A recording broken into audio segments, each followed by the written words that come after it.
को powered by Vimal. Vimal बोलो जुबा केसरी. काही काही लोक प्रत्येक गोष्टीत राजकारण आणत असतात. मला वाटतं हा बालिशपण आहे. काल भारत देश हा जिंकलेला आहे, इंडिया जिंकलेला आहे. आपण सगळे 100 कोटी लोक हे जिंकलेलं आहे. आणि मला खास करून बरं वाटलं जेव्हा राहुल द्रविड यांना आपण पाहिलं इमोशन दाखवताना. कारण बॉल म्हणून जे नेहमी पॉप्युलर झालेत, आम्ही मोठे झालो त्यांना बघत, म्हणजे ती सगळी टीम बघत. खरोखर मनाला बरं वाटलं जेव्हा त्यांनी त्या वर्ल्ड कपला हात लावला, वर्ल्ड कप उचलला. एक आनंदाचा क्षण होता. परत रोहित शर्मा यांच्यासाठी आनंदाचं आहे. सूर्यकुमारने खूप उत्तम कॅच घेतला. हार्दिकची चांगली बॉलिंग झाली. आणि मला वाटतं विराटने देखील काल रिटायरमेंट अनाऊन्स केली T20 मधून, पण त्यांचं जे कॉन्ट्रीब्युशन आहे ते फार मोठं आहे. आणि कालची जी टीम आहे त्यांना सगळ्यांना आनंदात बघून आपल्या देशाला आनंद झालाय. सगळ्यांचं अभिनंदन करतो मी. आजचा दिवस फार महत्वाचा आहे. आज 30 जून आहे. 2 वर्षापूर्वी महाविकास आघाडी सरकार पडून महायुती सरकार आलं, त्याला 2 वर्ष पूर्ण झालेली आहेत. कसं पाहता आजच्या दिवसाकडे? नाही, आज जागतिक खोके दिन आहे. आदित्यजी, आशिष शेलार यांनी एक आरोप केला आहे की खरं तर उद्धव ठाकरेंकडून जे आहे तर मतदान जे निवडणूक अधिकारी त्यांच्यावर प्रेशर आहे, दबाव टाकला जात आहे, त्यांना धमकवलं. बघा, मी हे नेहमी सांगितलेलं आहे, ज्यांना सायकोलॉजिकल मदतची गरज आहे त्यांना मी उत्तर देत नाही. पक्षात त्यांना भाव दिला जात नाहीये. इतरांना राग असं जास्ती लक्ष देऊ नका, महत्व देऊ नका. त्यांना मदतीची गरज आहे. मला त्यांच्याबद्दल खूप मनात प्रेमही आहे आणि थोडं वाईटही वाटतं. कशात? हा,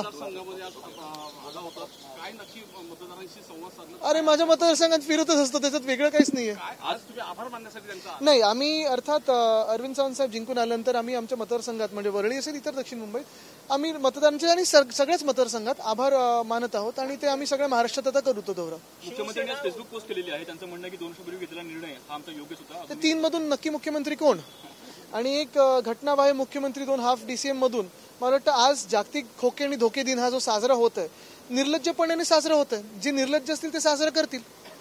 जे घाबरट आहेत, जे डरपोक आहेत, जे पक्ष चोर आहेत, बाप चोर आहेत, दुसऱ्यांचे वडील ज्यांना लागतात स्वतःच्या होर्डिंगवर, हे असे लोक आहेत.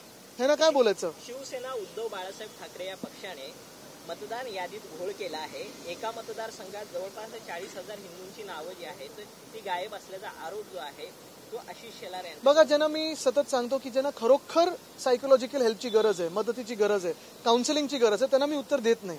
कारण अशा लोकांवर बोलणं मला वाटतं चुकीचं आहे. काल अमेरिकेत मनसेचे राज ठाकरे यांनी पुन्हा एकदा मतदारांना आवाहन केलं की माझ्या हाती सत्ता द्या. वेगळं काहीतरी तुम्हाला नक्की पाहायला मिळेल.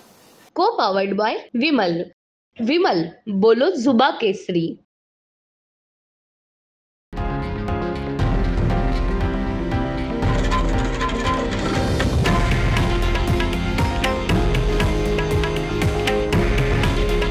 हे आहे देशातील नंबर 1 न्यूज नेटवर्क आणि आपण पाहत आहात TV9 मराठी.